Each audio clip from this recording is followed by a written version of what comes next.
Assalamualaikum warahmatullahi wabarakatuh. Saya Asih Kurniasari, calon guru penggerak Angkatan 10 Kabupaten Lebak tahun 2024, unit kerja SMKN 1 Cikulur. Izinkan saya menyampaikan hasil aksi nyata modul 1.4 tentang budaya positif.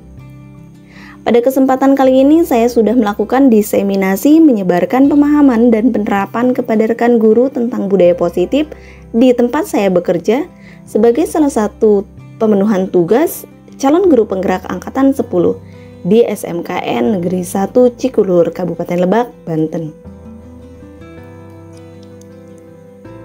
Ki Hajar Dewantara mengumpamakan sekolah sebagai ladang tempat persemaian bibit. Agar bibit bisa berkembang secara maksimal, maka petani dapat memperbaiki kondisi tanah, memelihara bibit tanaman, memberi pupuk dan air, membasmi ulat-ulat atau jamur-jamur yang mengganggu hidup bibit tanaman, dan lain sebagainya. Dari uraian tersebut, kita dapat memahami bahwa sekolah diibaratkan sebagai tanah tempat bercocok tanam, sehingga guru harus mengusahakan sekolah menjadi lingkungan yang menyenangkan, menjaga dan melindungi murid dari hal-hal yang tidak baik, sehingga karakter murid tumbuh dengan baik sesuai dengan profil pelajar Pancasila. Tujuan aksi nyata ini adalah menumbuhkan budaya positif di sekolah dengan meyakini nilai-nilai kebajikan universal serta menciptakan murid yang merdeka dan mempunyai disiplin kuat sesuai profil pelajar Pancasila. Kegiatan ini dilakukan dengan beberapa tahap. Yang pertama yang saya lakukan adalah menghadap kepala sekolah untuk menjelaskan bahwa pentingnya penanaman budaya positif dan meyakini keyakinan kelas di sekolah, serta meminta izin untuk mendiseminasikan kepada rekan guru. Selanjutnya saya berkolaborasi dan berkoordinasi dengan wali kelas yang lain untuk membuat keyakinan kelas masing-masing. Dan setelah keyakinan kelas dibentuk, saya berusaha untuk memantau, merefleksi, dan mengevaluasi keyakinan kelas yang telah dibuat. Dan terakhir, mengumpulkan rekan guru untuk melakukan diseminasi pemahaman budaya positif dan segitiga restitusi. Tolak ukur berhasilnya pelaksanaan kegiatan ini yaitu terlihat dari siswa dapat melaksanakan keyakinan kelas yang telah disepakati bersama dengan kesadaran diri dan penuh tanggung jawab, serta terwujudnya kebiasaan-kebiasaan yang baik dalam diri siswa sehingga tercermin karakter profil pelajar Pancasila. Saya melakukan rencana perbaikan dengan mengevaluasi kesepakatan kelas yang telah dibuat secara berkala, menempatkan diri pada posisi kontrol manajer secara konsisten dan berkelanjutan, menerapkan segitiga restitusi pada setiap masalah yang ada, berkolaborasi dengan semua pihak demi terwujudnya budaya positif di sekolah. Konsep inti pada kegiatan aksi nyata modul 1.4 ini terdapat 8 poin, yaitu pembelajaran paradigma baru, disiplin positif, nilai-nilai kebajikan, kebutuhan dasar manusia, motivasi perilaku manusia, posisi kontrol guru, keyakinan kelas, serta segitiga restitusi. Selanjutnya, izinkan saya menampilkan bagaimana proses diseminasi aksi nyata modul 1.4 ini berlangsung.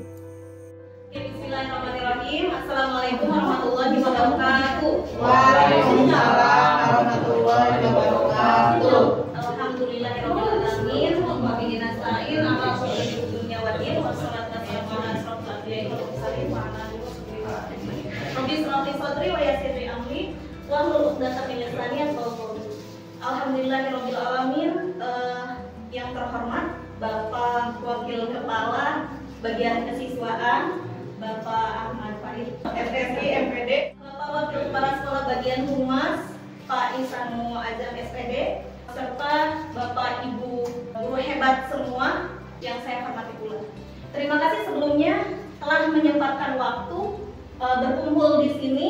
Alhamdulillah dalam keadaan sehat walafiat. Waktu membahas tentang diseminasi aksi nyata budaya positif saya, Asih Kurniasari, CGP Angkatan 10 Kabupaten Lebak, SMKN 1 Cikulur tahun 2024. Salawat beriring salam semoga selalu tercurah kepada baginda Nabi Muhammad SAW yang telah memberikan nikmat kepada kita, yaitu nikmat iman Islam dan juga nikmat sehat walafiat serta nikmat berada di lingkungan yang insya Allah barakah, yaitu sekolah SMKN Negeri 1 Cikulur. Oke, Bapak Ibu mohon izin untuk mendiseminasikan penyebaran pemahaman dan penerapan budaya positif kepada rekan guru yang sudah saya lakukan selama mengikuti kegiatan pendidikan guru penggerak di sekolah SMKN 1 Cikulur. Sebelumnya Bapak Ibu mohon maaf karena ini sudah siang, saya izin untuk kita adakan ice breaking dulu. Pertama, saya punya ice breaking yaitu judulnya ingat masa lalu tapi lupakan masa depan. Kuncinya sebutkan jumlah jari yang saya perlihatkan kepada Bapak Ibu. Oke, dengan kunci ingat masa lalu, lupakan masa depan. Siap Bapak Ibu? Siap. Oke. 1, 2, 3. Konsentrasi. Dimulai. Oke, siap. Ingat masa lalu, lupakan masa depan. Berapakah ini? 1. Oke. 2. Oh, kan suka lihat. Lihat 1 dan Oke, berapakah ini? 2. Oke, 2. Karena kuncinya ingat masa lalu, lupakan masa depan. Oke, selanjutnya berapakah ini? 3. Oke, mudah-mudahan Bapak Ibu yang lain bisa fokus ya. Oke, selanjutnya berapakah ini? 5. Oke, berapakah ini? 7. Berapakah ini? 8. Oke, 4.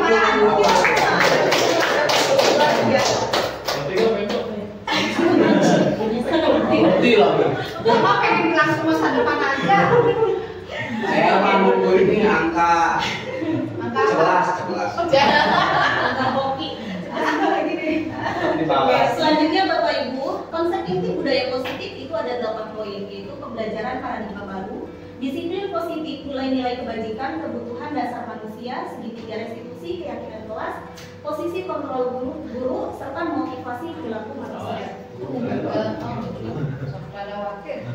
Oke, yang pertama Bapak Ibu, mungkin ini tidak asing lagi untuk kita semua karena di sekolah ini kita sudah menerapkan kurikulum merdeka. Nah, pembelajaran dengan paradigma baru yaitu pembelajaran dengan yang dirancang berdasarkan prinsip pembelajaran yang terdiferensiasi sehingga setiap siswa belajar sesuai dengan kebutuhan dari tahap perkembangannya untuk mewujudkan profil pelajar Pancasila.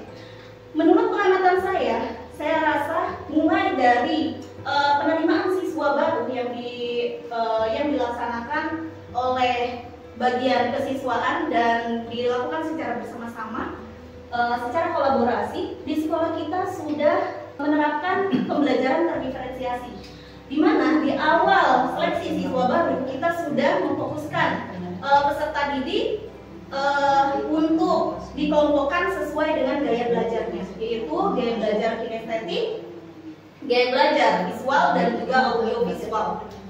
Nah, selanjutnya kita juga sudah menerapkan kurikulum merdeka. Artinya di setiap pembelajaran yang dilakukan itu sudah ada arahan untuk menerapkan profil pelajar Pancasila, yaitu beriman, bertakwa pada Tuhan Yang Maha Esa, mandiri, bernalar kritis, kreatif, gotong royong, serta kebinekaan global. Nah, artinya kalau kita sudah menerapkan kurikulum merdeka, 5 profil pelajar Pancasila ini harus sudah muncul di setiap kegiatan pembelajaran kita. Nah, izin menyampaikan Bapak Ibu, ini sekilas aktivitas yang sudah saya lakukan berdasarkan kegiatan pembelajaran dengan menerapkan paradigma baru, di mana guru menjadi fasilitator pembelajaran dengan menghadirkan pembelajaran bermakna melalui beragam metode pembelajaran, sehingga diharapkan siswa mendapatkan kegiatan pembelajaran yang bermakna untuk mereka. Pembelajaran disesuaikan dengan kodrat alam, yaitu lingkungan alam Cikulur ini atau sekitar siswa tinggal. Selanjutnya, dan juga sesuai dengan kodrat zaman siswa belajar, sehingga diharapkan siswa mampu berpikir kreatif, kritis, gotong royong, beriman dan bertakwa sesuai dengan profil pelajar Pancasila. Nah, kita bisa lihat di sini saya coba menerapkan teknologi di setiap kegiatan pembelajaran dan juga permainan yang secara naluri setiap siswa atau setiap individu saya yakin senang jika dihadirkan dalam kegiatan pembelajaran yang memunculkan permainan, jadi games, baik itu dalam kondisi atau disajikan dalam bentuk teknologi maupun secara tradisional seperti ini. Nah, selanjutnya siswa juga belajar sesuai dengan kodrat alam.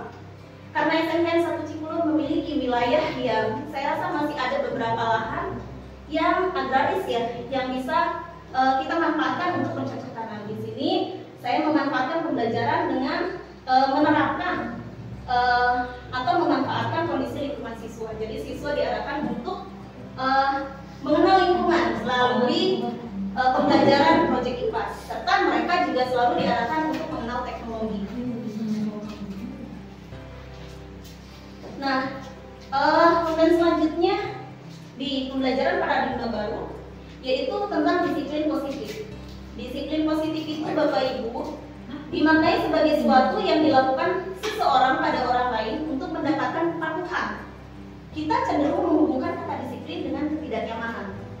Jadi disiplin itu khusus yang saya pahami sebelumnya, sebelum saya mengikuti kegiatan pembelajaran modul 1.4 ini, Bapak Ibu, saya berpikir bahwa siswa akan disiplin jika mereka merasa tidak nyaman. Entah itu diberikan hukuman atau kita berikan ceramah yang diharapkan ceramah tersebut bisa mendukung mereka tanpa melibatkan mereka untuk mengatasi solusi mereka sendiri.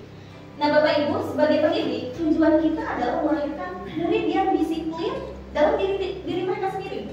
Artinya mereka memiliki motivasi internal sehingga mereka bisa berperilaku dengan mengacu pada nilai-nilai kebajikan universal dan memiliki motivasi intrinsik, bukan motivasi ekstrinsik. Motivasi ekstrinsik itu sendiri motivasi yang pemicunya itu dari luar, bukan dari dalam diri siswa sendiri. Nah, untuk kebajikan universal ini segala hal positif, baik yang sudah kita terapkan di sekolah melalui peraturan sekolah yang tertulis maupun tidak, kebajikan universal juga bisa diperoleh melalui pengamalan hal-hal baik di masyarakat. Selanjutnya, disiplin positif adalah satu cara penerapan disiplin yang bertujuan untuk menumbuhkan kesadaran serta memberdayakan peserta didik tanpa imbalan penghargaan. Jadi imbalan itu ada dua, Bapak Ibu, ada reward atau penghargaan, ancaman atau berupa hukuman.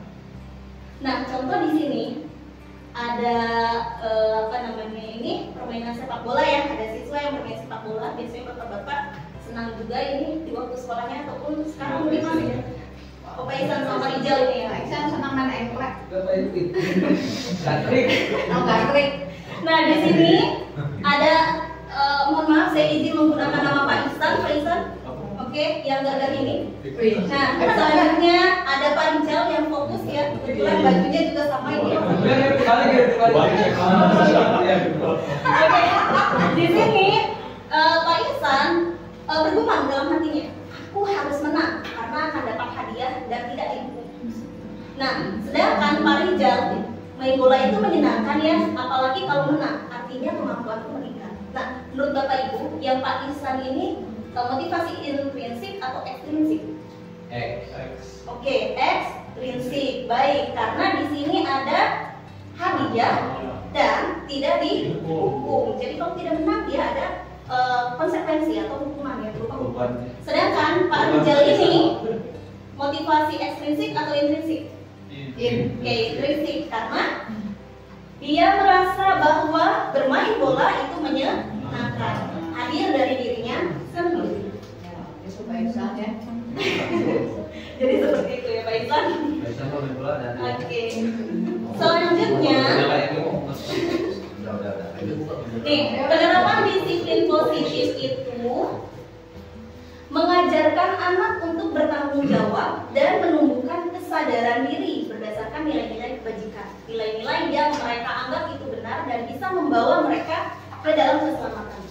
Terus lebih ke arah disiplin diri yang dapat mengontrol diri dalam melakukan segala tindakan. Jadi yang mengontrol diri sendiri, yang mengatur mereka ingin berbuat apa, itu adalah diri siswa sendiri. Serta dapat membuat murid memahami dan menyadari berdasarkan motivasi internal, bukan akibat paksaan, ujian atau hukuman. Selanjutnya, motivasi perilaku manusia itu ada 3 buah. Ada motivasi untuk menghindari ketidaknyamanan atau hukuman, untuk mendapatkan imbalan atau penghargaan dari orang lain. Kedua motivasi ini karena responnya itu atau penyebabnya itu dari luar, maka masuk ke motivasi eksternal. Sedangkan motivasi internal itu sendiri untuk diharapkan nanti siswa menjadi orang yang mereka inginkan dan mereka mampu menghargai diri mereka sendiri. Sehingga dengan nilai-nilai yang mereka percaya, tanpa ada orang dari luar atau tanpa imbalan apapun, diharapkan mereka bisa mengontrol diri mereka sendiri, melakukan hal-hal nilai-nilai kebajikan dari diri sendiri. Nah, tadi motivasi perilaku manusia itu bisa berupa hukuman, konsekuensi, serta restitusi. Apa itu hukuman? Biasanya ciri-cirinya hukuman itu tidak terencana atau tiba-tiba. Misal, di satu hari saya mengajar PIPAS di kelas, ada siswa yang menggunakan handphone, sedangkan saya tidak mengizinkan mereka untuk menggunakan handphone. Nah, saya tidak membuat rencana apa-apa sebelumnya. Saya langsung menegur, misal siapa ya, Ruli misalnya. Ruli di pelajaran saya itu main handphone tanpa diizinkan oleh saya. Saya langsung bilang, Ruli, maju ke depan. Terus saya langsung tegur di depan, kenapa kamu main handphone? Push up sekarang 50 kali misalnya. Nah, itu tanpa ada rencana. Jadi tiba-tiba. Terus murid tidak tahu apa yang akan terjadi atau tidak dilibatkan. Jadi sebelumnya mereka tidak tahu konsekuensi menggunakan handphone saat pembelajaran itu apa. Terus bersifat satu arah, hanya dari guru memberikan arahan. Siswa itu hanya boleh patuh. Terus berupa hukuman fisik atau psikis. Jadi langsung menegur, kamu ini gimana sih? Bodoh ya kamu. Seperti itu misalnya. Atau silakan push up 50 kali tanpa adanya rencana apapun. Tidak dilibatkan mereka untuk membuat rencana. Nah, selanjutnya konsekuensi. Konsekuensi ini terencana atau disepakati. Biasanya aplikasinya itu di sekolah berupa peraturan sekolah. Yang peraturan sekolah itu ini direncanakan pembuatannya oleh orang tua maupun oleh guru. Terus murid tetap dibuat tidak nyaman karena di sini ada konsekuensi yang biasanya bisa memberatkan siswa maupun bisa mengakibatkan psikis mereka itu tidak nyaman. Terus sikap guru selalu memonitor murid. Jadi kalau murid melakukan kesalahan, kamu sudah salah. Apa konsekuensi dari kesalahan kamu? Misal tadi ada murid yang kesiangan masuk kelas. Terus saya langsung menanyakan, apa konsekuensi saat kamu terlambat? Gitu. Lalu murid mengatakan, kalau saya terlambat, saya harus menggunakan waktu istirahat saya untuk belajar sesuai dengan jam saya terlambat, waktu saya terlambat. Nah, itu adalah konsekuensi Bapak Ibu dan biasanya sudah ada di peraturan atau disepakati. Nah, sedangkan restitusi itu proses menciptakan kondisi bagi murid untuk memperbaiki kesalahan. Jadi murid itu dilibatkan, mereka harus seperti apa kalau mereka berbuat kesalahan. Nah, prosesnya berupa kolaboratif yang mengajarkan murid untuk mencari solusi sendiri. Menurut pandangan saya, konsekuensi dan restitusi itu mirip. Hanya bedanya kalau konsekuensi biasanya tidak melibatkan siswa dalam pemecahan masalah yang dilakukan oleh siswa itu sendiri. Selanjutnya, nah, konten selanjutnya dalam budaya positif yaitu nilai-nilai kebajikan. Nah, di sini ada contoh nilai kebajikan institusi atau organisasi. Nah, karena kita melakukan kurikulum Merdeka, nilai-nilai kebajikan yang diamanahkan oleh kurikulum Merdeka yaitu profil pelajar Pancasila. Contohnya beriman, bertakwa pada Tuhan Yang Maha Esa, mandiri, kreatif, bernalar kritis, gotong royong, dan berkebinekaan global. Nah, terus selanjutnya di negara kita selain kurikulum Merdeka itu juga ada kurikulum yang disebut IBO Primary Years Program, di mana nilai kebajikannya berupa toleransi, rasa hormat, dan sebagainya. Nah, terus ada juga berupa keterampilan hidup atau life skill. Nah, ini contohnya bisa dipercaya, lurus hati, dan sebagainya. Yang keseluruhan ini hanya sampel, mungkin di luar sana masih banyak nilai kebajikan lain. Nah, keseluruhan ini semuanya memiliki makna yang mirip atau sama. Nah, materi selanjutnya yaitu 5 kebutuhan dasar manusia. Bapak Ibu, saya ingin bertanya, Bapak Ibu saat akan mengajar ke sekolah, kalau kondisi lapar bisa nggak ngajar? Maksudnya fokus nggak? Enggak fokus. Maksimal. Baik, benar. Saat di rumah sedang banyak masalah, misal anak sakit, istri sakit, ya, itu bisa nggak nyaman mengajar di sekolah? Kurang nyaman. Oke, Kalau kurang. orang sakit kurang nyaman. Baik, benar ya. Orang sakit kurang nyaman. Oke, nah Bapak Ibu, begitu pula dengan siswa kita. Siswa kita juga memiliki kebutuhan dasar yang sama dengan kita. Hanya mungkin bedanya tarafnya atau jenisnya yang berbeda. Kalau kita misalnya pusing memikirkan kebutuhan hidup untuk satu keluarga, kalau mereka mungkin hanya untuk diri mereka sendiri. Nah, kebutuhan dasar manusia itu ada 5, yaitu bertahan hidup, penguasaan, kasih sayang dan rasa diterima, kebebasan serta kesenangan. Baik.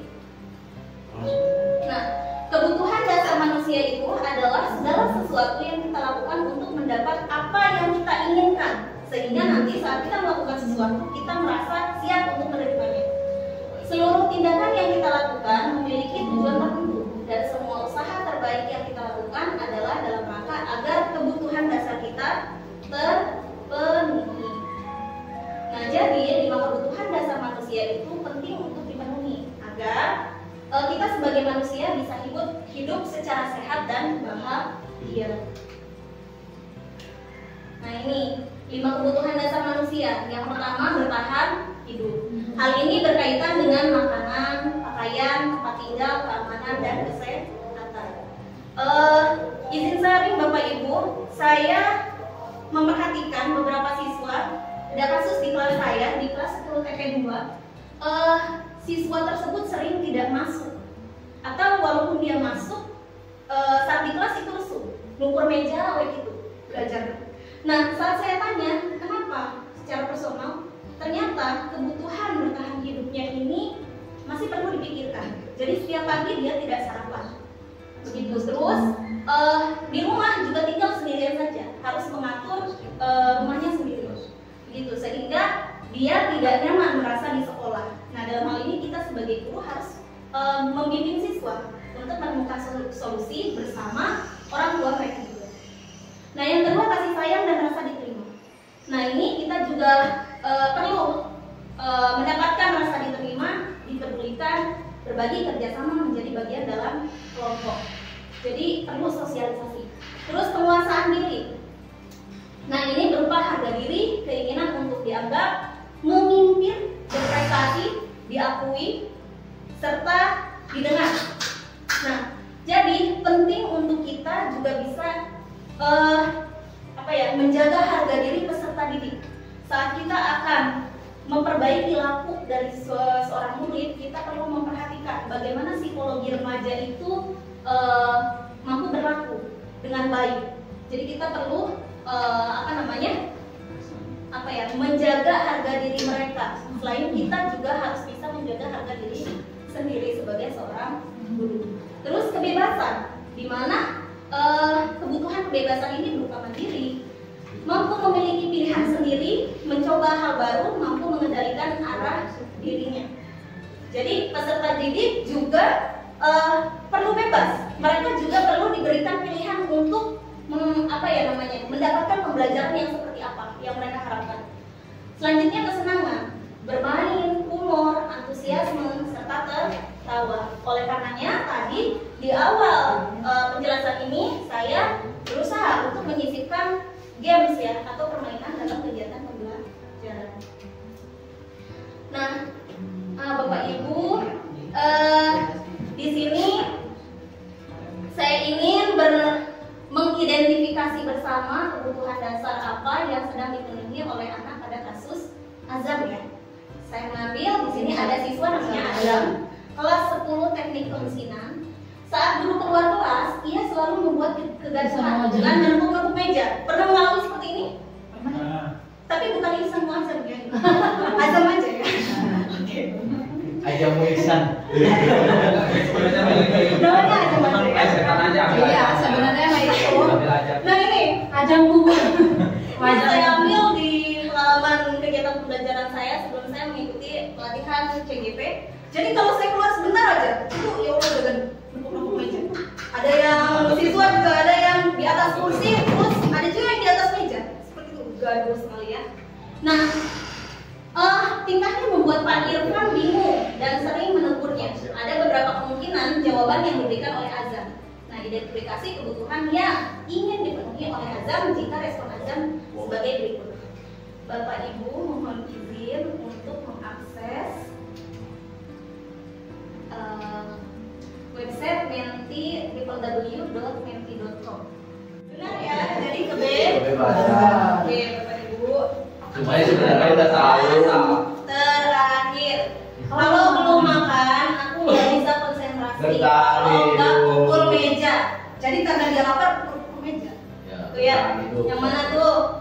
Oke, baik, terima kasih Bapak Ibu. Jadi jawaban yang benar harusnya yang mana? Jangan Bertahan dulu. Oke, bertahan dulu. Hidup, oke, sudah terima kasih Bapak Ibu.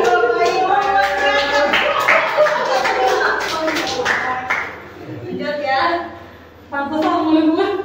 Oke, konten selanjutnya yaitu posisi kontrol guru. Nah, jadi apa itu posisi kontrol guru? Nah, ini miskonsepsi kita, miskonsepsi tentang teori kontrol ya, di mana kita beranggapan bahwa jika kita mengontrol murid, kita mampu membuat mereka lebih baik. Nah, itu hanya ilusi.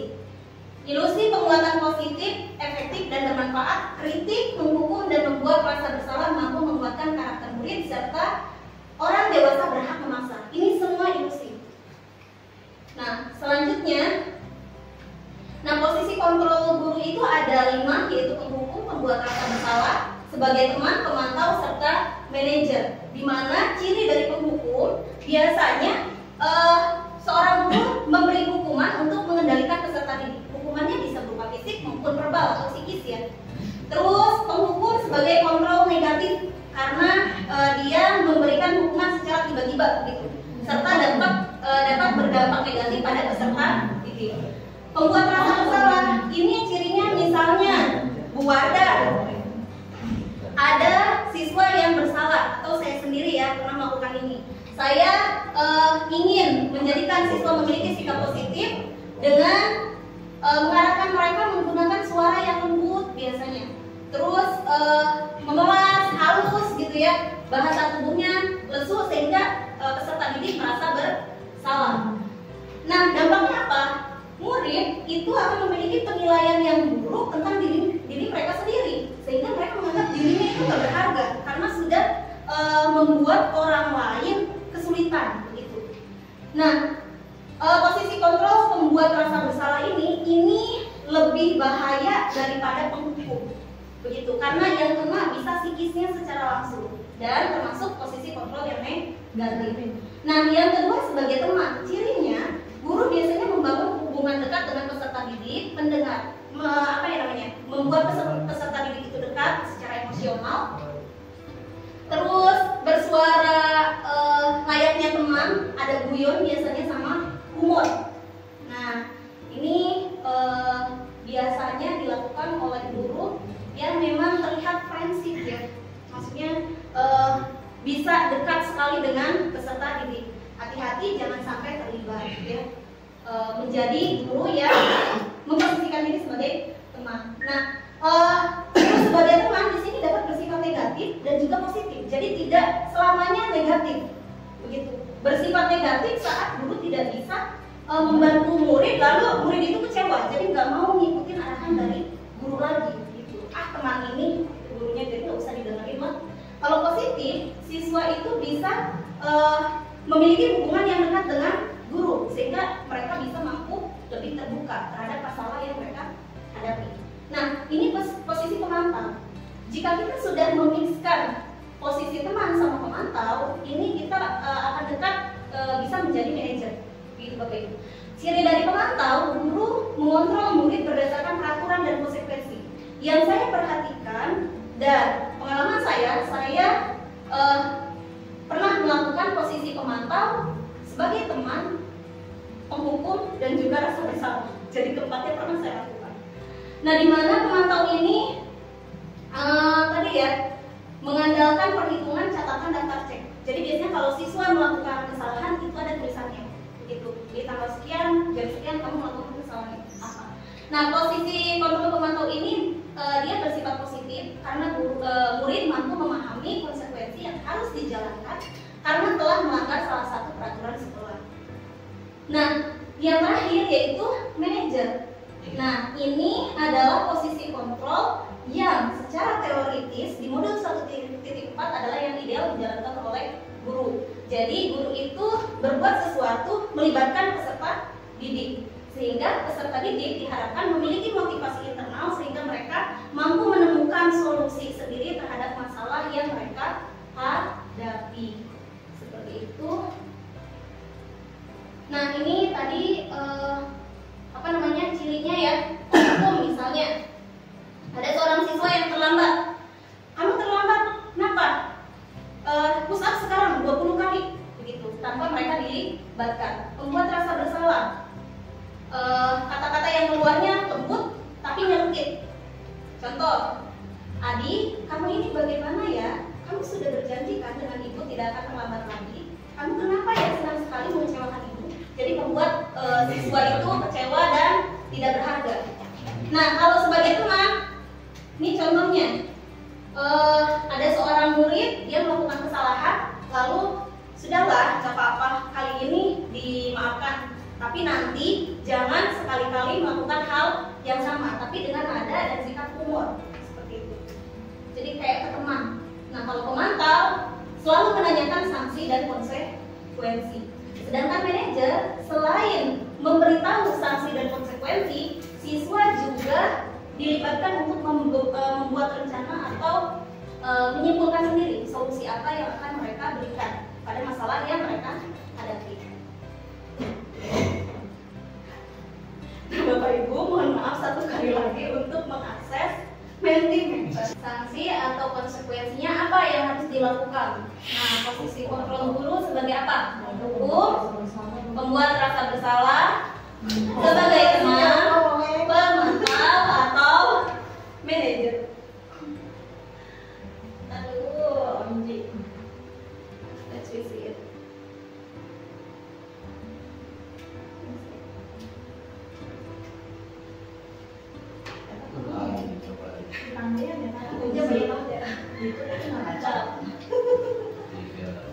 Membuat rasa bersalah, hijau meta. Gak apa-apa, yang penting ada yang salahnya gak apa-apa. Pemantau. Tahu pula. Oke, baik. Next, Zaya, next. Saya kecewa sekali dengan kamu. Saya kecewa sekali dengan kamu. Nah, Marah, ada. membuat rasa bersalah, menghukum, pemantau, manajer, atau sebagai teman. Oke, membuat rasa bersalah. Oke, baik. Benar ya. Oke. Jadi ini jawabannya mana nih Bapak Ibu? Membuat rasa bersalah. Oke, membuat rasa bersalah. Baik, selanjutnya. Ya sudah, kali ini nggak apa-apa. Nanti Ibu bantu bereskan. Oh, keren. Itu, Jangan dong, gue mah mau mikir. Oh my god. Sorry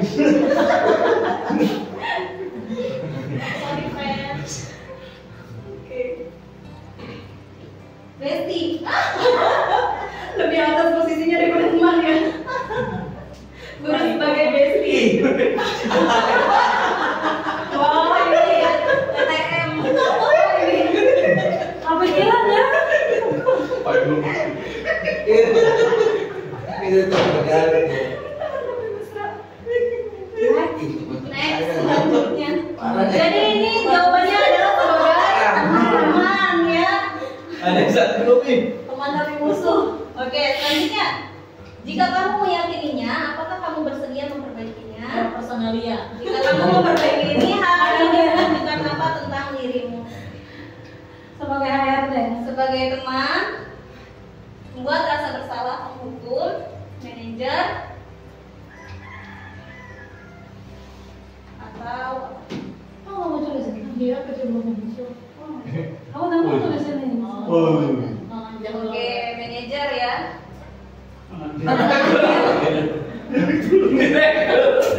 Lebih atas daripada manajer, tapi sayangnya tidak ada ya di opsinya. Oke, sudah. Baik, terima kasih. Benar ya Bapak Ibu jadi sebagai manajer. Nah ini terakhir, patuhi aturan saya atau awas. Nah ini sebagai penghukum, rasa bersalah, teman. Oke, jadi jawabnya yang mana ini? Yang paling besar ya.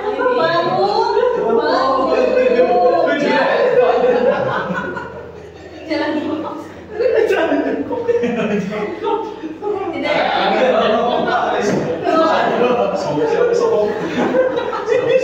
luar biasa ya. Jadi jawabannya adalah mohon izin Bapak Ibu. Ini namanya mungkin hanya sama ya. Kesiswaan kita tidak seperti ini. Ini hanya sama. Tapi lebih dari itu.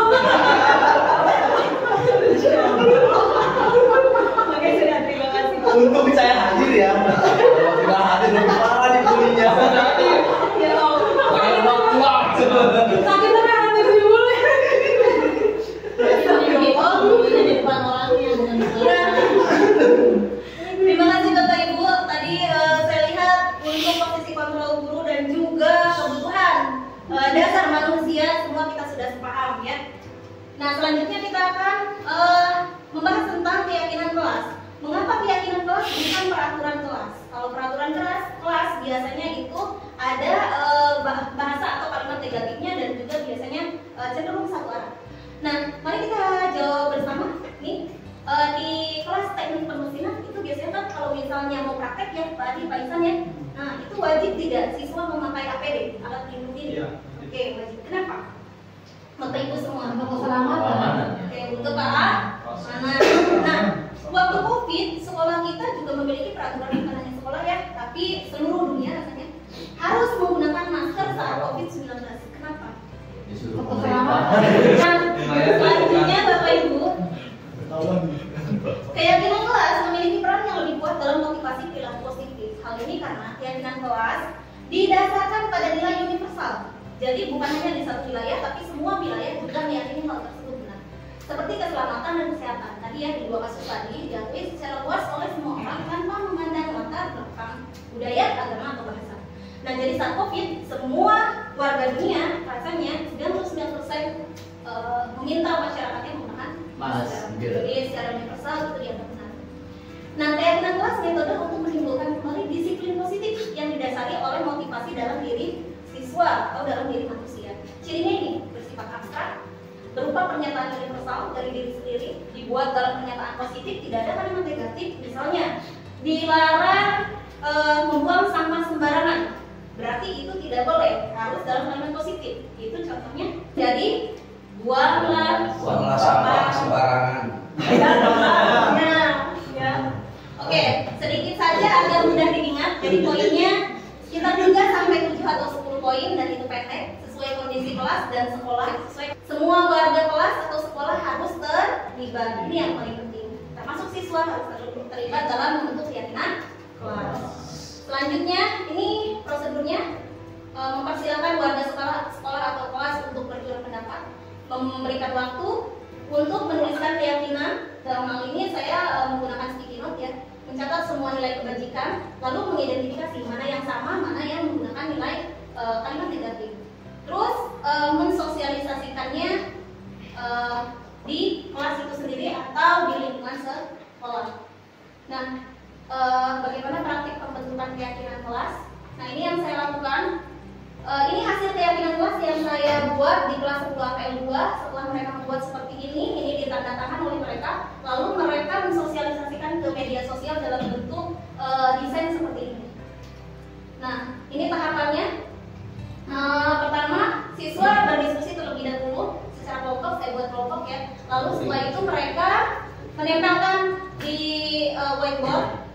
Ini saya buat dua bagian, yang positif dan juga yang negatif. Nanti yang negatifnya biar lebih tereksplor, kita ubah ke hal yang positif atau kalimat positif. Lalu mereka mendesain secara konvensional, dan selanjutnya ini didiskusikan bersama lalu dicatat, didiskusikan bersama dan dicatat bagian yang memang itu diyakini oleh semua kelompok. Oke, Bapak Ibu, selanjutnya izinkan saya untuk menampilkan bagaimana prosesnya pembentukan kelompok kelas. Di pertemuan sebelumnya, Ibu sudah menginformasikan bahwa hari ini kita akan lanjutkan pembelajaran membuat keyakinan kelas itu adalah nilai-nilai keselamatan atau kesehatan yang menjadi keyakinan kalian bahwa saat kalian menjalankannya, kalian akan yakin selamat dan juga hidup sehat serta bahagia, khususnya di sekolah. Jadi menjadikan sekolah ini lingkungan yang menurut kalian sehat secara jasmani, sehat secara mental, dan juga nanti ujungnya akan mengantarkan kalian pada keselamatan dan kebahagiaan. Gitu ya. Nah, nilai seperti apa saja? Nilai kebajikan universal. Jadi nggak harus nilai-nilai yang sesuai atau yang sudah dituliskan dalam tata tertib sekolah. Misalnya disiplin pakaian, itu ada kan di tata tertib sekolah kita. Nah, tidak harus yang sudah tercantum di sekolah, tapi juga nilai lain yang sekiranya pernah kalian lihat di lingkungan kalian tinggal atau di masyarakat. Nah, Ibu di pertemuan sebelumnya sudah meminta kalian untuk membawa kertas karton. Semua udah pada bawa? Sudah. Ini sudah duduk bersama teman kelompok? Sudah. Karena sebelumnya sudah digunakan ya. Oke, selanjutnya silakan kalian diskusikan dengan teman kelompok. Dengan terlebih dahulu, Ibu akan membagikan dua buah sticky note dengan warna yang berbeda ya. Ini nanti silakan ditempel. Jadi tahapannya pertama, silakan tulis dulu untuk yang warna hijau. Ini tindakan positif, perilaku positif yang harus kalian miliki. Silakan tulis, boleh lebih daripada satu. Yang warna ini tindakan atau sikap yang harus kalian hindari. Bisa dipahami? Bisa. Tolong bantu Ibu untuk membagikan. Kita bernafas lalu sila-silanya, kita belajar Pancasila. Yang kali ini agenda pembelajaran kita yaitu kalian nanti diminta untuk menempelkan keyakinan kelas yang sudah kalian diskusikan bersama teman kelompok kalian. Masih ingat tidak kartu yang hijau ini untuk keyakinan atau untuk tindakan yang boleh atau tidak boleh dilakukan? Yang boleh. Oke, baik. Kalau yang ini yang tidak boleh dilakukan atau tindakan negatif. Nah, sekarang silakan perwakilan kelompok ya. Nanti silakan kalian tempel di whiteboard ini. Selepas kalian menempel, nanti masing-masing kelompok mempresentasikan hasil poster atau keyakinan kelompok yang kalian yakini itu akan didelegasikan sebagai keyakinan kelas. Paham semua? Oke. Meraih mimpimu, arahkan pandangan ke depan, Tuhan kan menuntunmu. Di sini Ibu sudah lihat tindakan positif dan tindakan kurang baik atau tindakan negatif yang sudah kalian tuliskan.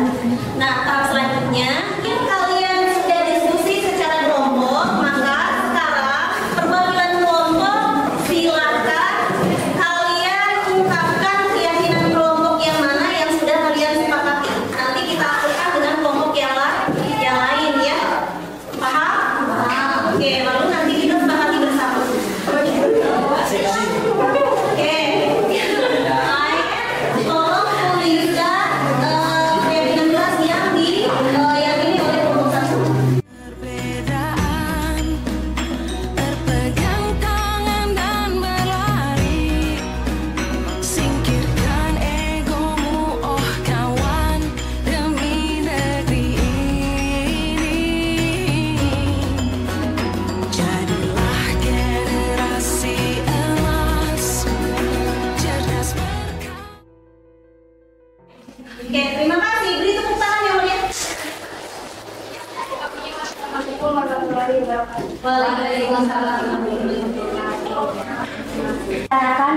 sesuai dengan jadwal yang telah disepakati. Ada nggak yang sama? Paling mau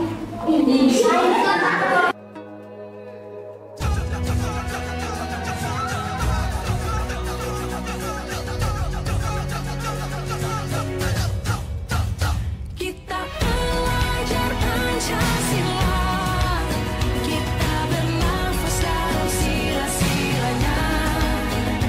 Kita belajar Pancasila. Keyakinan kelas sudah kita bentuk, jadi tinggal menjalankan ya. Nah, selanjutnya keyakinan kelompok dan keyakinan kelas ini nanti kita tempel di kelas sebagai pengingat ya.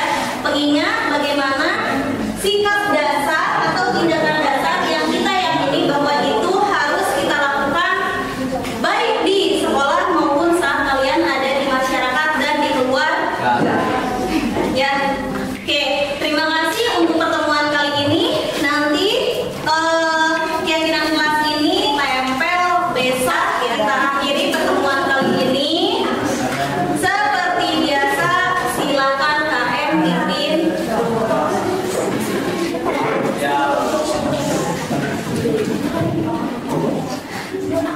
Belum pulang pada kita membaca Anda.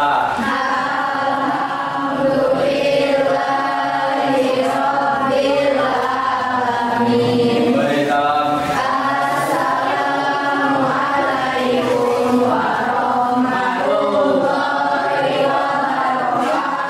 Waalaikumsalam warahmatullahi wabarakatuh.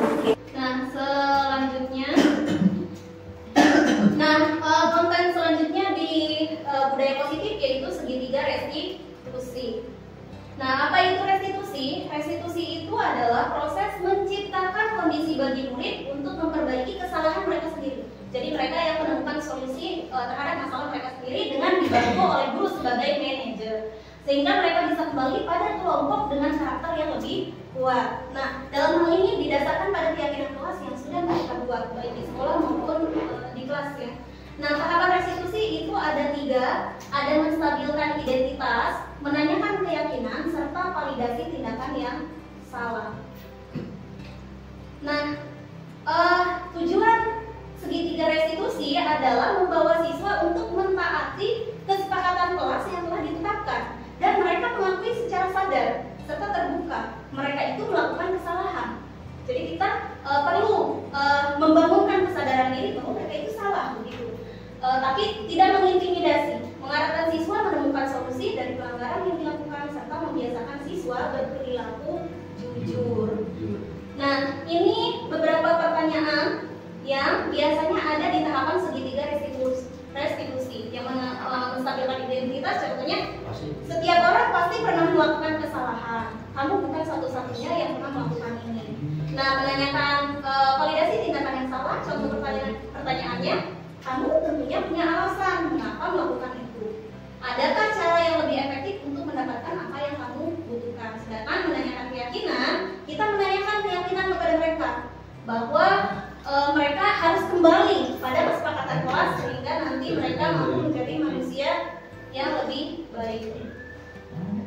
Oke, ini menstabilkan identitas berdasarkan prinsip membuat kesalahan adalah bagian dari proses pembelajaran.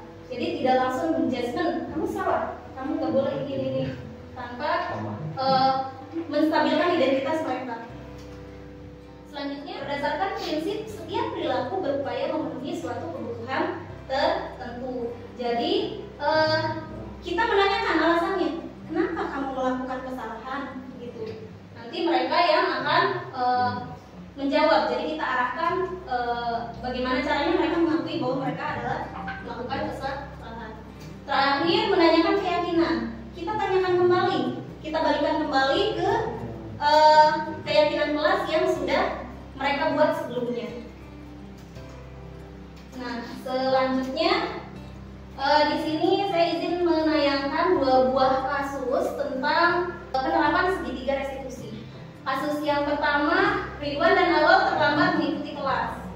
Jadi kita harus mengetahui dulu apa penyebabnya, terus membuat mereka sadar bahwa mereka itu salah. Terakhir, kita arahkan mereka untuk mencari solusi sendiri. Jadi posisi kita sebagai manajer. Dan kasus kedua, ini juga sering ya, biasanya siswa yang kurang antusias belajar itu mengandalkan temannya yang pintar atau yang aktif. Jadi di kasus ini ada kelas 10 DKV 2, namanya Siti Anes, dia selalu dicontek oleh temannya.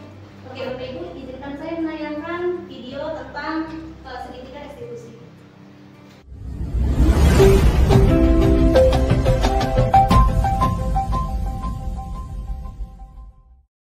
Kau bisa patahkan kakiku, tapi tidak mimpi-mimpiku. Kau bisa lumpuhkan tanganku, tapi tidak mimpi-mimpiku. Kau bisa merebut senyumku, tapi sungguh tak akan lama. Kau bisa merobek hatiku, tapi aku tahu obatnya. Manusia ku.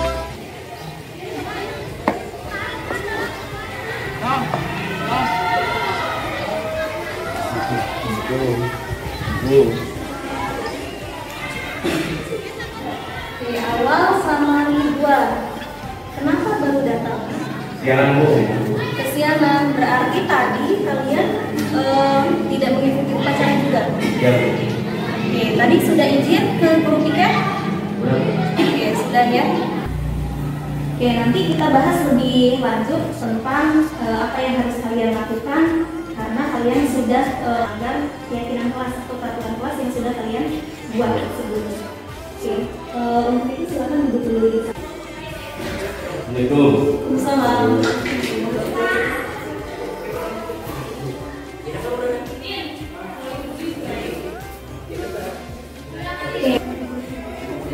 Oke, awal sama Ridwan, tahu kenapa ibu manggil kalian?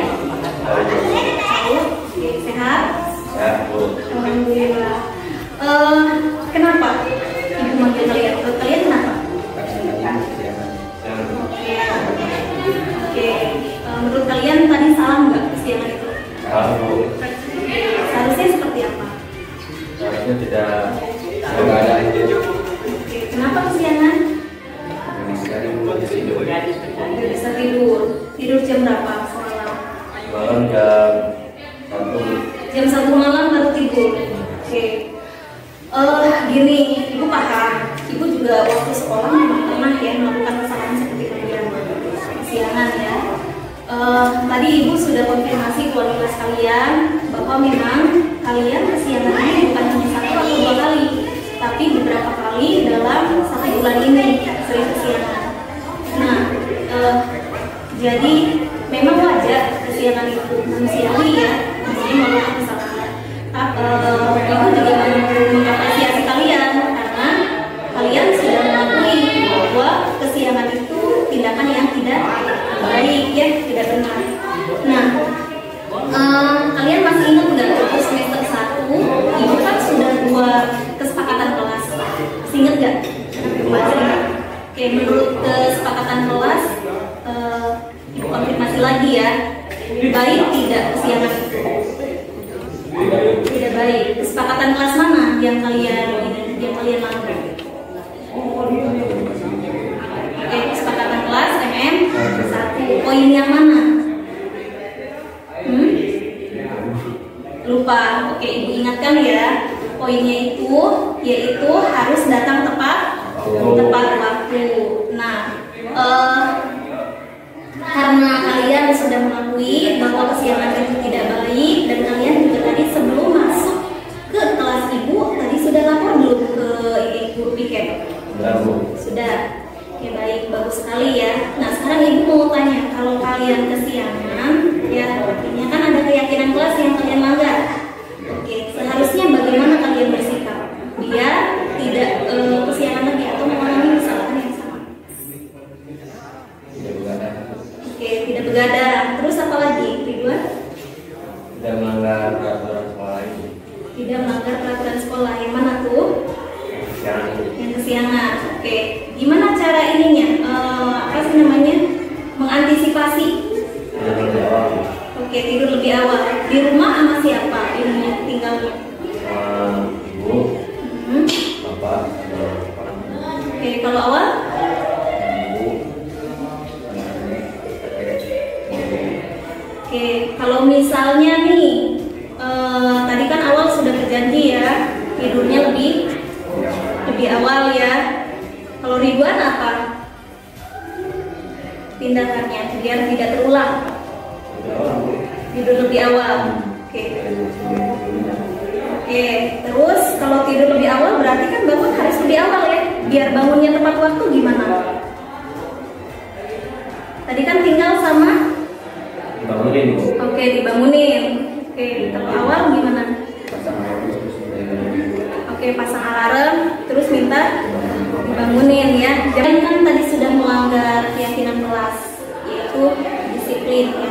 Hal positif apa yang nanti akan kalian peroleh jika kalian bisa melakukan keyakinan kelas disiplin tersebut? Artinya tidak melanggar. Menurut kalian apa yang akan kalian peroleh? Sikap disiplin. Sikap disiplin. Kedua, Sikap disiplin. oke, apa manfaatnya untuk kalian, untuk diri kalian? Kalau kalian punya sikap disiplin, Bisa menghargai orang lain. bisa menghargai orang lain, terus menghargai waktu. Oke, terus ibu ingatkan lagi ya, kalian kan sekarang sudah SMK. Artinya kalian belajar di SMK itu bukan hanya untuk diri kalian untuk saat ini, tapi juga untuk masa depan kalian. Kalian dipersiapkan untuk siap belajar ke jenjang selanjutnya atau siap untuk bekerja. Nah, di pekerjaan nanti di industri atau instansi itu ada tuntutan kalian untuk bisa disiplin waktu. Nah, kalau belum terbiasa sekarang, khawatirnya nanti saat kalian sudah lulus akan sulit untuk beradaptasi di dunia kerja. Oke ya. Ibu hargai, kalian sudah bisa memberikan solusi untuk diri kalian sendiri ya. Terus kalian juga tahu bahwa yang kalian lakukan adalah salah ya. Jangan Ulang itu. ya. Oke, itu saja. Jangan diulangi janji ya. Janjinya bukan hanya pada ibu, tapi pada diri kalian sendiri, terus pada orang lain, yaitu orang tua kalian ya. Oke, itu saja. Kalian boleh kembali ke kelas untuk belajar. Ini ya. Salam. Salam. Itu kita bersama sekuat. Itu kita.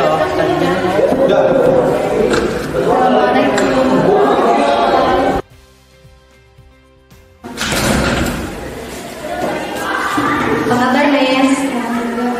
Alhamdulillah. Anes tahu nggak kenapa ibu panggil? Baru kenapa, Nes? Karena tadi saya berantem sama Ikrar sama Haji. Oke, benar ya.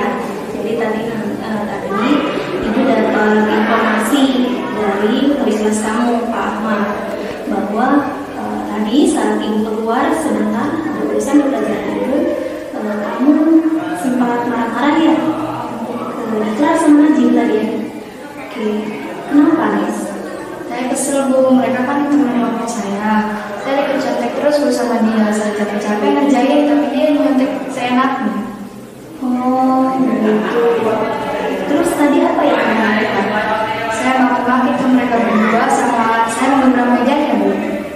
Menurut kamu itu salah ya, Nes? Salah besar, Bu. Oke. Begini, Nes, kalau ibu di posisi kamu, ibu juga mungkin akan melakukan hal yang sama ya. Bahkan mungkin lebih parah dari kamu. Karena ibu sedikitnya memperhatikan kamu, bagaimana sikap kamu saat di pelajaran ibu. Ya. Jadi ibu menghargai kamu karena kamu sudah mengambil tindakan tidak lebih dari itu. Maksudnya bisa jadi kan kamu melakukan tindakan yang lebih parah daripada marah dan menggebrak meja, begitu ya. Ibu mengapresiasi kamu bahwa tadi kamu sudah tahu apa yang kamu lakukan itu adalah kesalahan ya. Nah, Nes masih ingat nggak waktu semester 1 kita kan pernah membuat kesepakatan kelas ya, dan setiap pertemuan dengan ibu itu kan diulangi, gitu ya. Anes ingat nggak kesepakatan kelas mana yang sudah Anes langgar? Menghormati orang lain, juga mengelola emosi. Oke, baik, benar sekali Anes. Anes masih ingat gak jika Anes mampu mengelola emosi dan juga menghargai orang lain, apa dampak positif yang bisa Anes dapatkan dari sikap tersebut? Bisa lebih sabar, nggak marah-marah. Juga Anes bisa kalau kejadian terulang, Anes bisa minta tolong ke ibu guru. Oke, terus selain itu, tadi kan bagus sekali ya. Jadi kalau Anes bisa menerapkan keyakinan kelas tersebut, Anes bisa tadi lebih sabar ya, lebih bisa mengelola emosi. Nah, kalau misalnya nih terulang lagi hal demikian, apa yang akan Anes lakukan? Anes bilang ke wali kelas atau ke guru mapel yang sedang belajar. Ya, bilang tentang apa sayang?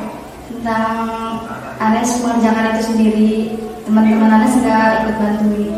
Oke, jadi menurut Anes, dengan Anes melampiaskan emosi dengan marah-marah dan angkat meja tadi, itu ada dampak nggak buat Anes? Ada. Oke, dampaknya bagaimana menurut Anes? Salah besar, jadi nggak bisa nahan emosi, juga nggak menghormati teman. Oke ya. Baik, bagus sekali ya Nes. Kamu sudah tahu apa yang sudah kamu lakukan itu salah, dan kamu juga tadi memberikan solusi untuk diri kamu sendiri, yaitu jika kejadian tersebut terulang lagi, kamu akan melakukan tadi apa? Bisa ulangi lagi? Bisa mengelola Emosi. terus Dengan cara meminta bantuan ke mapel, ke guru mapel atau ke wali. Oke, baik, bagus sekali ya. Jadi kalau terulang kembali, kelola emosinya ya Naya. Terus kalau misalnya mereka mengulangi lagi, maka jangan sungkan untuk beritahu wali kelas dan beritahu ibu jika memang terjadi pada mata pelajaran ibu, atau bisa ke guru ibu BK. Ya. Oke. Terima kasih ya sudah mau terbuka dengan ibu. Ya. Terus jangan diulangi lagi. Ya. Sudah, kamu boleh kembali ke kelas lagi ya. Terima kasih untuk sama-sama Anes. Waalaikumsalam.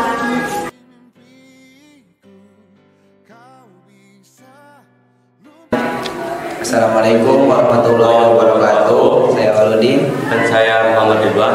Kami dari kelas 10 DKP 1. Kami sedang melakukan kegiatan restitusi untuk menyelesaikan masalah kami. Dengan demikian kami bisa menemukan dan mencari solusi yang kami lakukan agar masalah tidak terulang. Sekian dari kami. Assalamualaikum warahmatullahi wabarakatuh. Assalamualaikum warahmatullahi wabarakatuh. Halo, perkenalkan nama saya Siti Anistiana. Saya dari kelas 10 DKP 2 SMK Negeri 1 Cikulun. Setelah saya berdiskusi dengan Ibu Asi tentang masalah yang saya alami di kelas, yaitu perlakuan teman kelompok saya yang selalu mencontek kepada saya merasa lega dan senang. Karena dengan begitu saya merasa mendapatkan solusi bagaimana seharusnya saya bertindak, mendapatkan ketenangan dan merasa aman. Jadi ketika teman-teman melakukannya kembali, saya tidak bingung lagi bagaimana seharusnya saya bersikap. Tapi saya lebih menyadari bahwa pelampiasan emosi dengan cara marah-marah bukanlah solusi terbaik untuk menyelesaikan masalah. Nah, buat teman-teman yang mempunyai masalah yang sama, jangan sungkan dan jangan takut untuk berdiskusi dengan guru jika kamu mempunyai masalah. Oke, terima kasih. Bye-bye. Wassalamualaikum warahmatullahi wabarakatuh.